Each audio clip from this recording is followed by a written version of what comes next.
Everyone here is 18 years of age or older, correct? If not, raise your hand.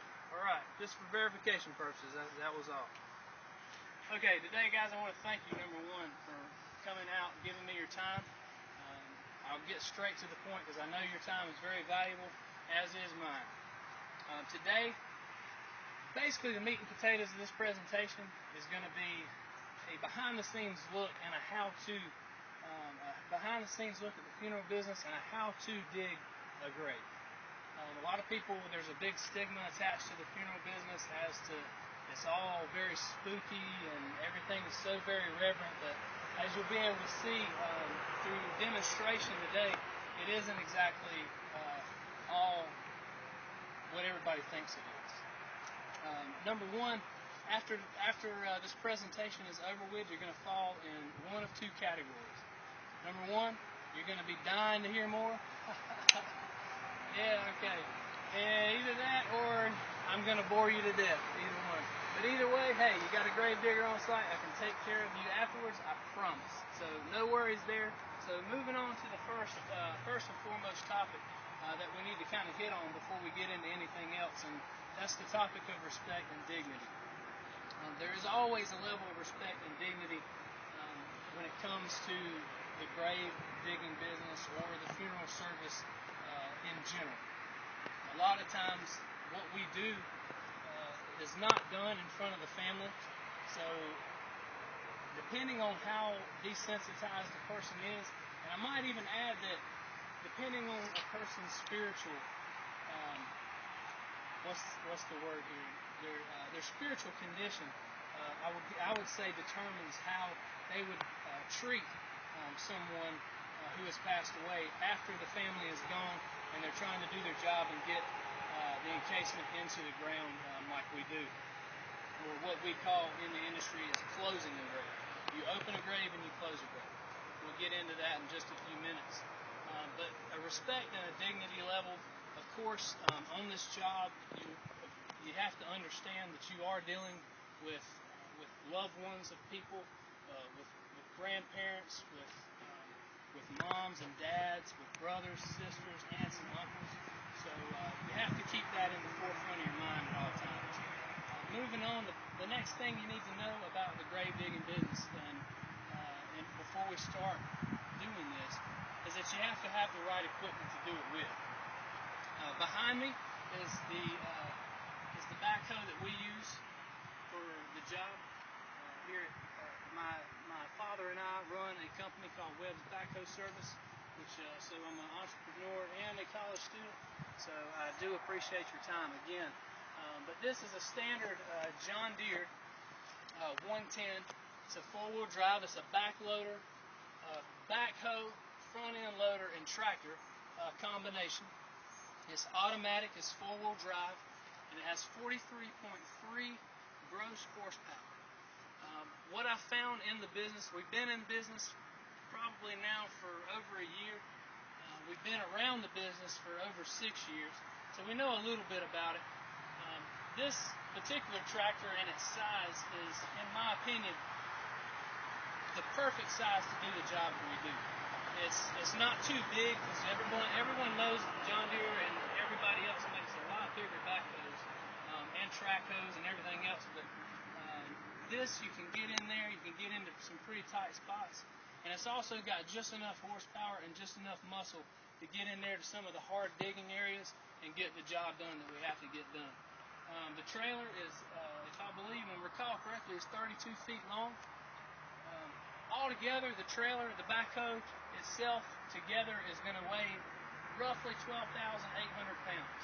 Of course, you know, whenever you hear that kind of weight, you have to understand that you have to have a power plant in front of you to be able to pull that kind of weight with and pull it safely down the highway. So our particular company, we have a 2011 Toyota Tundra with a V8 I-Force 5.7 liter engine in it. It's got plenty of power to do the job that we need.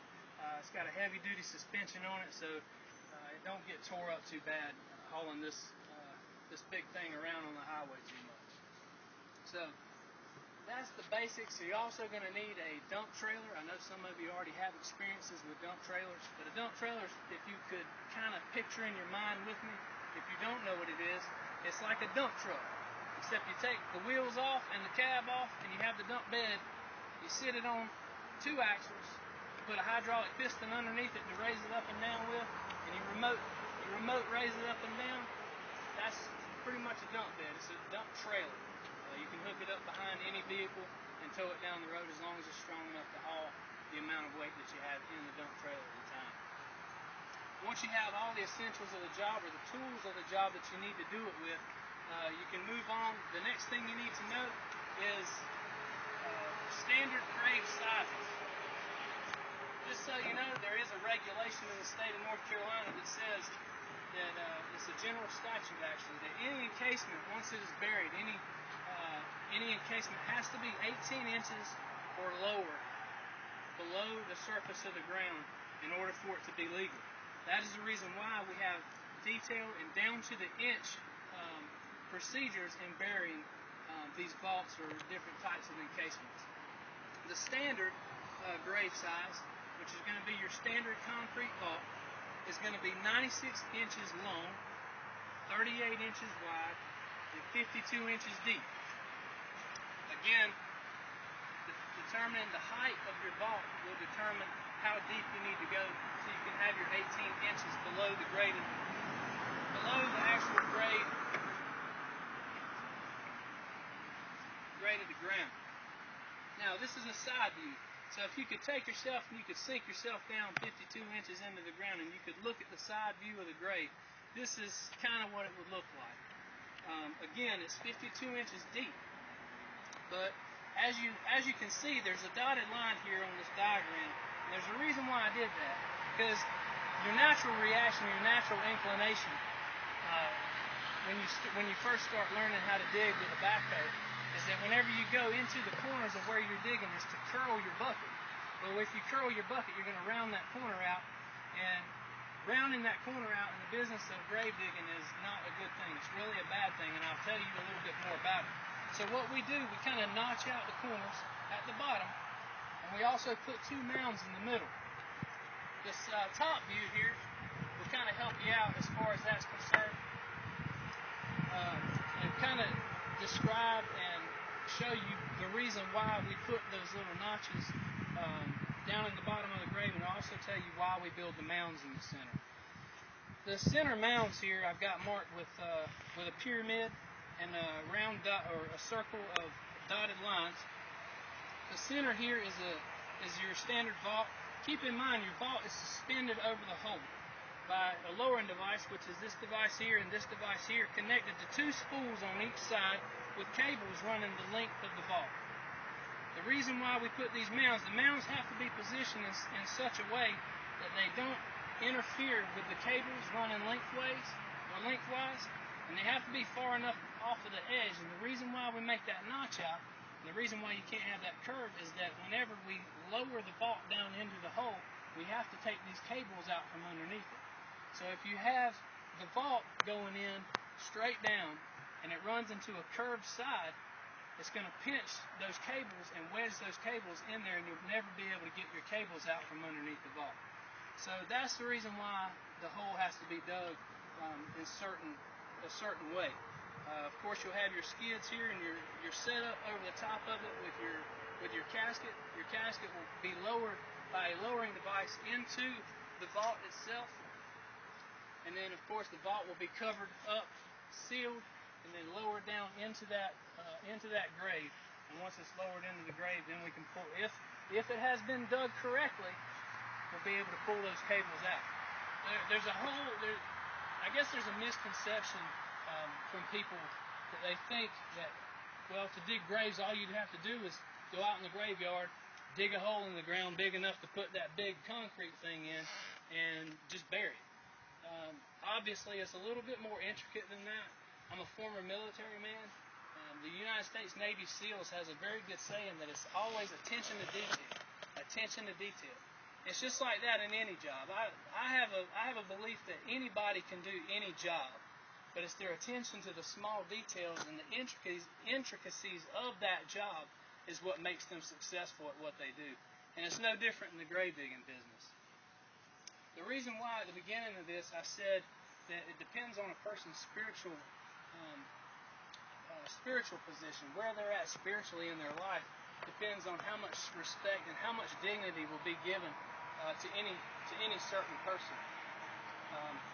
Of course, there's always in the Christian's life. You're always searching Scripture in order to find out why or how I can take what I do in my daily life and apply it to what God values. God values people. God values hard work. And that's exactly what Colossians 3:23 speaks about whenever it says, whatever you do, do it with all your heart, as if working for the Lord and not for men. Of course, that's paraphrased out of the NIV version, but that's exactly what it says. That's what it's trying to communicate to each and every person. That you don't just go out there and you don't just work for yourself. You don't work for that family, but you work for the Lord in everything that you do if you call yourself a Christ follower. And I am a Christ follower. I love the Lord with all my heart. So every time I go out, every time this backhoe is unloaded off of this trailer, every time the tundra leaves the driveway, I'm always thinking, God, how can I work this for you today? And it's just the fact I get a lot of gratification out of what I do. I get to serve behind the scenes. People don't even know that I'm there. But I'm able to take care of their family member in some of the deepest hurts and some of the worst times of their life. I'm able to serve them and they don't even know it. And a lot of times that's what Jesus did in the Bible. He says that he came not to be served, but to serve others and to give his life as a ransom for many. And if we're to be Christ followers, that's our job, is to follow after him and to model our life after him. So in order for me to do that, I must go every day, die to myself, and what can I do to serve others? And the grave digging business can be very, very satisfying in that particular capacity, because you're able to serve others behind the scenes. And not only are you able to serve others in silence, you're able also to work and do your best as if you're working for the Lord.